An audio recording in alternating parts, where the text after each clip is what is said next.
अस्सलाम वालेकुम guys, welcome back to यूफर universe and Saifullah here again. और आज की अपनी फायरबेस क्लाउड स्टोरेज की वीडियो के अंदर हम ये देखेंगे कि किस तरीके से हम फायरबेस की किसी भी फाइल का डाउनलोड जो यूआरएल होता है, जो डायरेक्ट डाउनलोड यूआरएल होता है, वो डाउनलोड कर सकते हैं, वो रिसीव कर सकते हैं, एपीआई के थ्रू गेट कर सकते हैं अपनी एंड्रॉइड एप्लीकेशन के अंदर। और ये भी देखेंगे कि किस तरीके से उस यूआरएल को यूज करते हुए अगर हम उस फाइल को डाउनलोड करना चाहते हैं वो हम कैसे कर सकते हैं, और किस तरीके से build in Android download manager को यूज करते हुए वो फाइल्स हम डाउनलोड कर सकते हैं from Firebase cloud storage. So let's get started.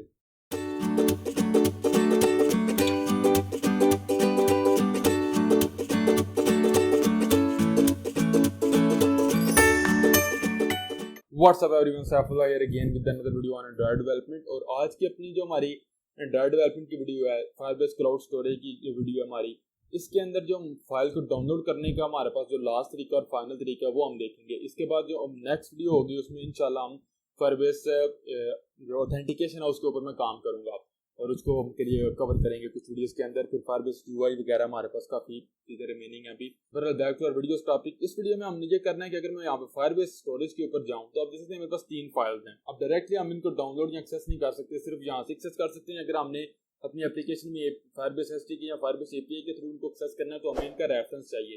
लेकिन फायरबेस बेसिकली एक डायरेक्ट यूआरएल भी डाउनलोड यूआरएल भी प्रोवाइड करते हैं इन सब जो हमारे पास इमेजेस हैं या कोई भी फाइल है उनके लिए। फॉर एग्जाम्पल मेरे पास ये इमेज है, मैं इसके ऊपर क्लिक करता हूँ तो जाएंगे फाइल लोकेशन के ऊपर। यहाँ पे आप स्टोरेज लोकेशन है लेकिन यहाँ पे आप देख सकते हैं डाउनलोड यूआरएल है। तो अगर इसके ऊपर आप क्लिक करेंगे कॉपी हो गया मेरे पास। फॉर एग्जाम्पल मैं दूसरे ब्राउजर के ऊपर जाता हूँ जहाँ पे मैं लॉग इन नहीं हुई इस अकाउंट के साथ, वहां पे अगर मैं इसको पेस्ट करूंगा तो आपने देखा वो इमेज मेरे पास यहाँ पे डाउनलोड होगी। तो ये बेसिकली आप कह सकते हैं कि डायरेक्ट यूआरएल है इस मेरी इमेज का। तो इसको मैं क्लोज करता हूँ यहाँ पे क्रोम को। तो हमने इस वीडियो में करना ये है कि ये वाला डाउनलोड यूआरएल अगर हम लेना चाहते हैं, काफी ज्यादा सिनेरियोज हो सकते हैं जहाँ पे हम बेसिकली सिर्फ फाइल का डाउनलोड यूआरएल लेना चाहते हैं। फाइल को कैसे डाउनलोड करना है, आप ग्लाइड लाइब्रेरी को यूज कर सकते हैं, किसी भी लाइब्रेरी को यूज कर सकते हैं डाउनलोड करने के लिए। वो मैं नेक्स्ट एक वीडियो में आपको बता दूंगा फायरबेस यूआई की लाइब्रेरी का। फिर मैं नेक्स्ट इंशाल्लाह जो है वो फायरबेस ऑथेंटिकेशन के ऊपर जाऊंगा। तो एंड्रॉइड स्टूडियो के ऊपर आते हैं और मैं जाता हूँ यहाँ पे मेन एक्टिविटी के ऊपर। तो ये जो मेरा पास जितना भी कोड है यहाँ पे रीड डेटा के अंदर, ये मैं सारा यहाँ से डिलीट कर दूंगा। अब यहाँ पे मैंने सिंपल यूज करना है जिस तरीके से पहले मैंने बताया था mref.child। mref के अंदर डॉक्स हैं लेकिन हम बेसिकली हैं यहाँ पे docs/images और वहाँ पे सपोज करें 90 की इमेज हमारे पास। तो जिस तरीके से पिछली वीडियो में मैंने आपको बताया images/90 get download URL, again ये टास्क रिटर्न करेगा। तो इसके ऊपर मैं कॉल कर लूंगा ऐड ऑन सक्सेस लिसनर और इसके साथ ही मैं यहाँ पे कॉल कर लूंगा dot add on failure listener. यहाँ पे लॉग एड के ऊपर एरर प्रिंट करवा दूंगा। गेट मैसेज हो गया मेरे पास और यहाँ पे कह दूंगा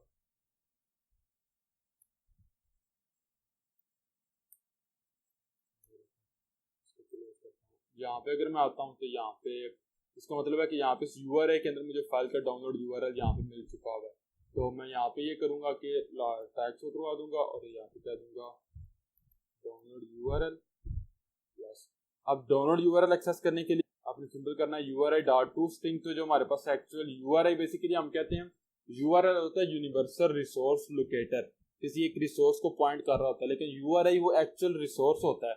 तो इस केस में हमारे पास जो रिसोर्स है वो इटसेल्फ एक यूआरएल है, तो ये यूआरएल उसको रैप किए हुए है। लेकिन हमने पीछे भी देखा था कि सपोज करें अगर आपके पास आपकी फाइल या इमेज होती है हमारे पास, तो जो यूआरएल होगा वो उस इमेज की लोकेशन है उसको पॉइंट आउट कर रहा होगा। लेकिन जो यूआरएल होगी इमेज यूआरएल वो इटसेल्फ यूआरएल बेसिकली इमेज होती है हमारे पास। तो यहाँ पे क्योंकि हमारे पास जो एक्चुअल रिसोर्स है वो इटसेल्फ यूआरएल है, तो यूआरएल को टोस्टिंग करेंगे तो यूआरएल हमें यहाँ पे मिल जाएगा। और यहाँ पे मैं सिंपल टोस्ट करवा दूंगा यूआरएल। अगर मैं इस स्टेज के ऊपर एप्लीकेशन को रन करता हूँ तो हमारे पास यूआरएल डाउनलोड हो जाएगा और जो कि वीडियो का हमारा मेन टॉपिक है या मेन काम है। अब इस यूआरएल को आप कैसे करते हैं, it's gain up to you. आप हो सकता है HTTP हेल्प क्लासेस को यूज करें, आप ग्लाइड लाइब्रेरी को यूज करें, आप किसी और लाइब्रेरी को यूज करके थर्ड पार्टी लाइब्रेरी को यूज करके इनको डाउनलोड करें, या एंड्रॉइड डाउनलोड मैनेजर को यूज करें। वो मैं इस वीडियो में आपको आगे बताऊंगा। तो लॉकेट के ऊपर जाता हूँ, प्रीवियस आउटपुट क्लियर करता हूँ और यहाँ पे स्टार्ट रिकॉर्डिंग कर देता हूँ। तो अब फॉर एग्जांपल अगर मैं यहाँ पे क्लिक करता हूँ रीड डेटा के ऊपर, आपने देखा यूआरएल रिसीव्ड, और यहाँ पे मेरे पास वही यूआरएल आ चुका है बेसिकली जो कि हमने बेसिकली कॉपी किया हुआ था। अगर आप मेक श्योर करना चाहते हैं तो अगर आप इसके ऊपर क्लिक करेंगे तो मैं ब्राउजर के ऊपर मेरा ये ओपन हो जाएगा यूआरएल, और आपने देखा कोई नहीं मेरे पास यहाँ पे ओपन हो चुकी हुई है। तो ये था कि किस तरीके से हमने यूआरएल गेट करना है। लेकिन अगर हम अब इस यूआरएल को यूज करना चाहते हैं तो मैं आपको एक तरीका बताता हूँ कि आप बिल्ड इन किस तरीके से एंड्रॉइड का जो हमारे पास डाउनलोड मैनेजर है उसको यूज कर सकते हैं। तो उसके लिए फिर मैं यहाँ पे यूज करूंगा डाउनलोड फाइल, और जो हमारे पास यूआरएल होगी वो मैं इसको यूआरएल पास कर दूंगा, ये वाली बेसिकली यूआरएल। तो यहाँ पे मैं इसको क्रिएट भी कर लेता हूँ मेन एक्टिविटी के अंदर। अब जब हमने डाउनलोड मैनेजर को यूज करना होता है बिल्ड इन एंड्रॉइड के अंदर, सबसे पहले तो उसको मैं ऑब्जेक्ट लूंगा एंड्रॉइड डॉट ऐप से आएगा डाउनलोड मैनेजर, और ये एक हमारे पास सिस्टम सर्विस होती है। तो गेट सिस्टम सर्विस करेंगे और मैं कह दूंगा डाउनलोड सर्विस, तो अगेन पास करना पड़ेगा। यहाँ पे डाउनलोड मैनेजर आ गया, लेकिन डायरेक्ट इसको यूज करने से पहले आपको यहाँ पे क्रिएट करना पड़ता है download manager dot request download manager dot request. अब इसके साथ ही पहले नंबर पे तो आपने इसको यूआरआई पास करनी है। तो यूआरआई मुझे यहाँ पे ये वाली मिली हुई है, वो आप यहाँ पे इसको पास करेंगे। आप सपोज करें आपके पास यहाँ पे यूआरआई नहीं, आपके पास कोई भी यूआरएल है, तो उस केस में आप सिंपल आप यूज कर सकते हैं यूआरआई डॉट पार्स। तो आपने देखा ये आपसे स्ट्रिंग लेगा, तो यूआरएल आप यहाँ पे पास करेंगे तो वो यूआरआई के अंदर कन्वर्ट हो जाएगा। लेकिन मेरे पास यहाँ पे एक्चुअल यूआरआई है हमारे पास, तो वो मैं यहाँ पे यूज कर लूंगा। इसके बाद कुछ आपने प्रॉपर्टीज यहाँ पे सेट करनी है। डॉट सेट हमारे पास होगा टाइटल, और यहाँ पे मैं कह दूंगा फाइल डाउनलोड क्या लिंक सेट डिस्क्रिप्शन होगी। ये किस चीज की टाइटल और किस डिस्क्रिप्शन है, ये बेसिकली एक नोटिफिकेशन हमारे पास जो होता है जब तक डाउनलोडिंग हो रही होती है उसकी। तो दिस इज फाइल डेमो। उसके बाद सेट विजिबिलिटी होती है हमारे पास, set visibility in download UI या सेट नोटिफिकेशन विजिबिलिटी। तो हमने कॉल करना है सेट नोटिफिकेशन विजिबिलिटी, और इसकी जो विजिबिलिटी हमने पास करनी है वो बेसिकली हमारे पास होगा रिक्वेस्ट डॉट 3-4 चीजें हमारे पास। विजिबिलिटी अंडरस्कोर विजिबल है, हिडन है, विजिबिलिटी नोटिफाई कंप्लीटेड है, विजिबिलिटी नोटिफाई ऑनली कंप्लीटेड है। ये हमारे पास सिर्फ उस वक्त नोटिफिकेशन शो होगा जब कंप्लीट हो जाएगी डाउनलोड। और अगर मैं दूसरे उनके ऊपर जाऊँ, यहाँ पे हमेशा हिडन रहेगा, डाउनलोड हो भी जाएगी शो नहीं होगा। यहाँ पे विजिबल रहेगा, यहाँ पे सिर्फ जब हमारे पास यहाँ पे कंप्लीशन के लिए हमें नोटिफाई करेगा, उससे पहले वो शो नहीं होगा। तो मैं यूज कर लूंगा विजिबल को। अब यहाँ पे मल्टीपल जो प्रॉपर्टीज हैं वो सेट कर सकते हैं, लाइक सेट चार्जिंग रिक्वायर्ड है, या डिवाइस आइडियल स्टेट के अंदर हो, या मीटर्ड अलाउ और मीटर्ड नेटवर्क, कुछ भी आप डाउनलोड सेट कर सकते हैं। मैं अगेन ये हमारी वीडियो डाउनलोड मैनेजर के ऊपर नहीं है, तो यहाँ पे मैं इसको क्लोज करता हूँ। अब अपनी सिंपल करना है download manager dot in Q, तो जो रिक्वेस्ट आपने की होगी वो आप पास कर देंगे। अब लेकिन ये जो कि एंड्रॉइड की सिस्टम सर्विस है, आप इसको हैंडल नहीं कर रहे, आप रिक्वेस्ट पोस्ट कर देते हैं, इनक्यू कर देते हैं। सिस्टम कब आपकी डाउनलोडिंग करेगा, इट्स अगेन आपको जो सिस्टम। अगर सपोज करें ऑलरेडी 5-10 एप्लीकेशन या 2 एप्लीकेशन से मल्टीपल फाइल्स डाउनलोड कर रही हैं, तो हो सकता है आपको कुछ वेट करना पड़े। तो यहाँ पे क्या होगा कि मैं दोबारा इसको स्टॉप करता हूँ। इस दफा जब मैं फाइल डाउनलोड करूंगा वो 90 नहीं बल्कि 91 होगी, क्योंकि वो थोड़ी सी फाइल का साइज बड़ा है, तो हमें इजीली हम देख सकेंगे डाउनलोडिंग होते हुए। तो मैं इसको दोबारा रन करता हूँ। तो इस वीडियो में आगे आपको ये भी बताता हूँ कि अगर आपने डाउनलोड मैनेजर के थ्रू इसको स्टोर करना है परमानेंटली, तो वो आप किस तरीके से कर सकते हैं। जो मेरे पास 91 वाली इमेज है उसका साइज आप देखते हैं तकरीबन 3.5 MB, थोड़ा टाइम लेगी। लॉकेट के ऊपर जाता हूँ, इसको क्लियर करता हूँ और यहाँ पे डिवाइस की स्क्रीन को रिकॉर्ड कर लेता हूँ। आप लोगों के लिए क्लिक करूंगा रीड डेटा के ऊपर। देखा यूआरएल रिसीव्ड हमारे पास शो हो गया। और अगर मैं जाता हूँ यहाँ पे अपने नोटिफिकेशन के ऊपर, तो आपने देखा हमारे पास फाइल डाउनलोड जो मैंने सेट किया था, this is file download demo, वो हमारे पास शो हो रहा है और फाइल हमारी यहाँ पे डाउनलोड हो रही है। अगर आप क्लिक करेंगे कैंसिल के ऊपर क्लिक करेंगे तो कैंसिल हो जाएगी, डाउनलोड कैंसिल हो चुकी है हमारी। अगर मैं दोबारा क्लिक करता हूँ रीड डेटा के ऊपर, यूआरएल रिसीव्ड और ऑटोमेटिकली डाउनलोडिंग शुरू होगी हमारी। और आप देख सकते हैं डाउनलोड मैनेजर इसको डाउनलोड कर रहा है। और आपने देखा अगर मैं इसके ऊपर क्लिक करता हूं तो कुछ भी नहीं होगा। ये टैब भी आप सेट कर सकते हैं, क्योंकि ये डाउनलोड मैनेजर के ऊपर वीडियो नहीं है, इसके ऊपर मैं सेपरेट वीडियो में कवर करूंगा सारी चीजें। अब नेक्स्ट देख सकते हैं, अगर आप इस फाइल को परमानेंटली किसी भी, जिस तरीके से हमने गेट फाइल या गेट बाइट्स के थ्रू यूज देखा था कि एक्सटर्नल स्टोरेज के ऊपर सेव करना चाहते हैं, तो वो आप किस तरीके से कर सकते हैं। उसके लिए फिर आपने क्या करना है कि अगर मैं यहाँ पे आऊँ अपने डाउनलोड, यहाँ पे जो मेरे पास रिक्वेस्ट का मेथड है, यहाँ पे आप विजिबिलिटी, और इसके बाद आप यहाँ पे कॉल कर सकते हैं डॉट सेट डेस्टिनेशन URI। इसको बेसिकली आपने डेस्टिनेशन URI प्रोवाइड करनी होती है जिस डेस्टिनेशन के ऊपर आप फाइल को स्टोर करना चाहते हैं। तो उसके लिए फिर यहाँ पे मैं अगेन फाइल का ऑब्जेक्ट क्रिएट कर लूँगा फाइल, और फिर मैं यहाँ पे जो है वो अगेन यूज़ कर लूँगा न्यू फाइल।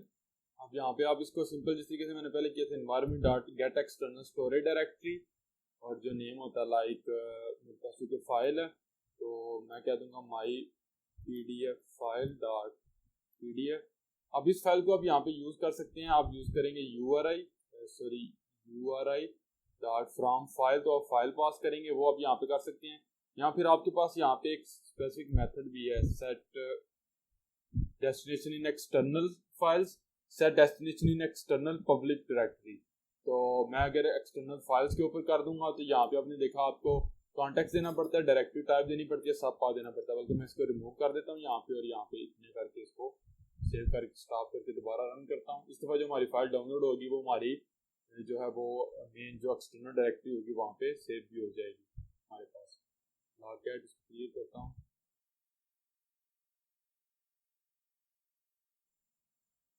रीड डेटा, मेरे पास आपने देखा फाइल डाउनलोड होने शुरू होगी। 2 फाइल्स डाउनलोडिंग, मेरे पास 2 फाइल्स डाउनलोड होने शुरू हो चुकी हैं। 2 दफ़ा क्लिक हो गया, कैंसिल करता हूँ, दोबारा क्लिक करता हूँ रीड डेटा के ऊपर। आपने देखा ये एक फाइल डाउनलोड हो रही है।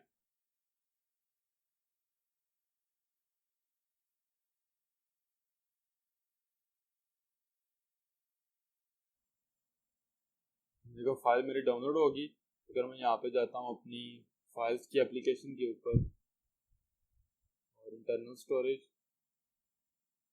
तो आपने देखा यहाँ पे माई PDF फाइल जो है वो यहाँ पे मुझे मिल चुकी है। स्टॉप करता हूँ। तो बरल ये था गाइस किस तरीके से हम फायरबेस क्लाउड स्टोरेज से किसी भी फाइल का डाउनलोड URL एक्सेस करते हैं और उस डाउनलोड URL का यूज़ करते हुए एंड्रॉइड के बिल्ड इन डाउनलोड मैनेजर के थ्रू इसको डाउनलोड करते हैं। अब ये एक अप्रोच मैंने आपको बताई है, इसको आप किसी भी फाइल के लिए यूज़ कर सकते हैं। लेकिन अगर आप जो है वो किसी और तरीके से किसी और लाइब्रेरी के थ्रू इसको यूज़ करना चाहते हैं, अब आपको URL मिल गया तो आप किसी भी तरीके से उसको यहाँ पे डाउनलोड कर सकते हैं। तो गाइस इसके साथ ही जो हमारे वीडियो का मेन काम था वो कंप्लीट हो चुका है। एक लास्ट चीज़ एक्स्ट्रा अगर आप करना चाहें, अगर आप ये देखना चाहते हैं कि आपकी एप्लीकेशन बैकग्राउंड के ऊपर भी हो तो आपको टोस्ट शो हो, तो उसके लिए आप ब्रॉडकास्ट रिसीवर का यूज़ कर सकते हैं। अगेन उसको मैं शो नहीं करवाऊंगा, वो काफ़ी ज़्यादा हमारी वीडियो के कॉन्टेक्ट से बाहर हो जाएगा, और वो स्पेसिफिकली जो हमारे पास डाउनलोड मैनेजर है उसके ऊपर एक मैं सेपरेट वीडियो बनाऊंगा इंशाल्लाह, उसके ऊपर हम देखेंगे। स्टिल अगर आप इस चीज़ के अंदर इंटरेस्टेड हैं, देखना चाहते हैं, तो डिस्क्रिप्शन के अंदर मेरी ब्रॉडकास्ट रिसीवर्स की एप्लीकेशन प्लेलिस्ट का लिंक दिया गया, उसमें से आप जो है वो लोकल ब्रॉडकास्ट रिसीवर वाली वीडियो देख सकते हैं और उसको आप यहाँ पे यूज़ कर सकते हैं। तो गाइस वीडियो को स्टॉप करता हूँ। मेन जो काम था वो हमने देख लिया किस तरीके से हम गेट डाउनलोड URL किसी भी रेफरेंस के ऊपर कॉल करते हैं, किसी फाइल के रेफरेंस के ऊपर, तो उसका हमें डाउनलोड URL जो है वो यहाँ पे मिल जाता है URI के अंदर।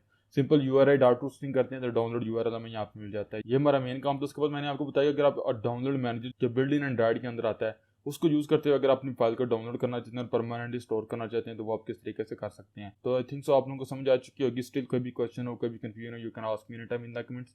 मिलूंगा आप लोगों से इंशाल्लाह नेक्स्ट वीडियो में, जिसमें हम काम शुरू करेंगे फायरबेस ऑथेंटिकेशन के साथ। पहले हम देखेंगे फायरबेस ऑथेंटिकेशन का इंट्रोडक्शन, फिर हम देखेंगे कि किस तरीके से स्टेप बाय स्टेप हम डिफरेंट ऑथेंटिकेशंस को कवर करते हैं। अब अगर वीडियो आपके लिए हेल्पफुल थी, अच्छी लगी हो, पसंद आई हो तो प्लीज़ लाइक करना मत भूलिएगा।